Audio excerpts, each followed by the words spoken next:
Well, I didn't fall, so far I'm okay.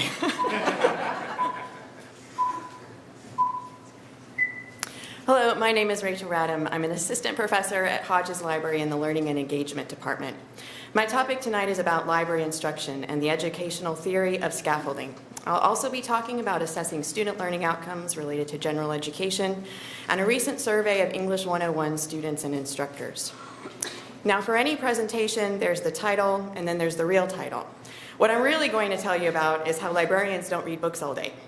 In my world, librarians would be called information specialists, because when I say librarian, you think of buns, glasses, and books, don't you? Well, no bun, no glasses, and books are just one form of information that we deal with every day. At the university libraries, we have 3 departments that offer instruction. Research and scholarly services librarians teach upper-level students. Another department provides outreach to middle and high schools. In my department, we design library instruction for general education courses, including first-year composition and public speaking classes. In Gen Ed library sessions, we do more than show how to search a database. We also teach students how to critically evaluate information sources and how to use sources ethically, or how to cite them.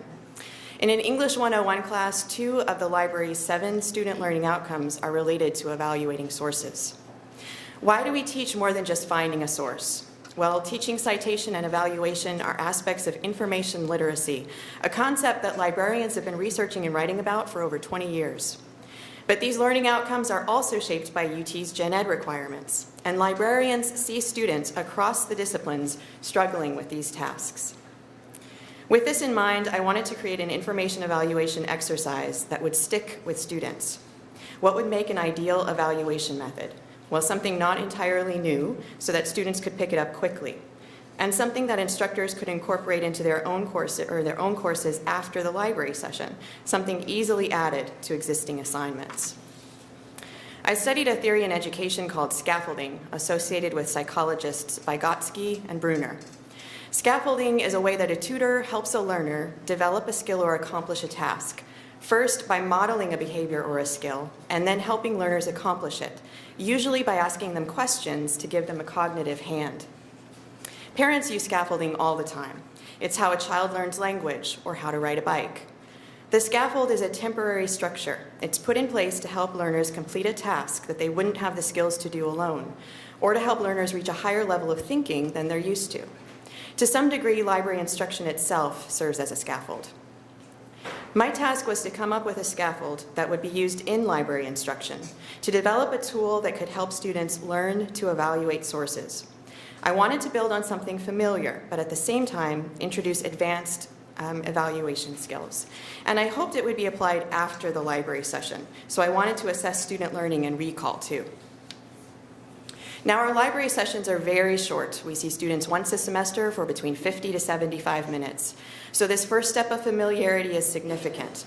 We don't want to spend 20 minutes just discussing a framework. I thought about what snappy or mnemonic devices students might already know related to evaluation. The who, what, when, where, why, how, or 5 Ws sprang to mind. Of course, the 5 Ws are very simplistic. They're used in elementary school to learn the basic elements of a story. But journalists use it, and it's a good place to start. My TA and I developed the scaffold by adding more complex questions to the basic structure. Instead of who is the author, for example, we asked who does the author work for? An English 101 session starts with how to search library databases and then a brief demo of how to research an author's background. The last half is spent in small group work. We give students a New York Times column and then ask them to work together to complete a 24-question exercise built upon the 5 Ws.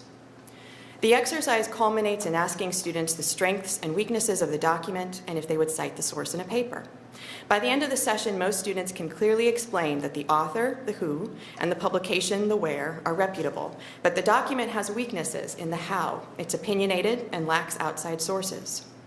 The in-class assessments revealed that students grasped the big picture. It's a popular source written by an opinionated author.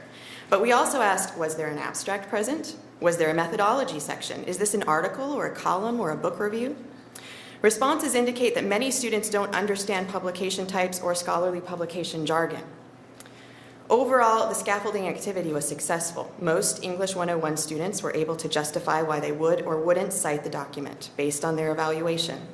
I think some of this may be because 101 focuses on rhetorical analysis, and the assignment, which is to write an argumentative paper, primes students for this kind of evaluation. But what happened after the library session? Did students evaluate sources? Did they remember the 5 Ws? We sent a follow-up survey to students a few weeks after the library session, asking if and how they evaluated sources for a paper that semester. Only 5% recalled and used all 5 Ws, but over half described evaluating authors and/or publications. Our hope is that library instruction and info evaluation have an impact beyond the library session, so we also wanted to ask instructors what they thought. In our survey, 100% said the 5 Ws had value for students. 75% said they would use it in future instruction, and 50% said they had already used it in their instruction. The 5 Ws effectively teach source evaluation and can scale up to more in-depth evaluations. But this does not help students understand differences between columns, articles, book reviews, etc. Librarians have at most 75 minutes to cover finding and evaluating sources. We don't have time in one session to demystify academic publishing too. Here's a typical exchange at the reference desk. Student, but the prof says I can't use online sources. Librarian, many peer-reviewed journals are online. Your professor isn't being clear.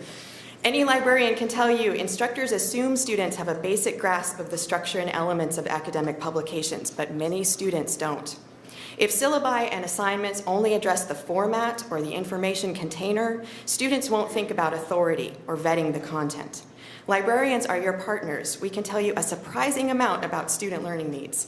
Talk to us. Together we can help make research less confusing and more empowering for students.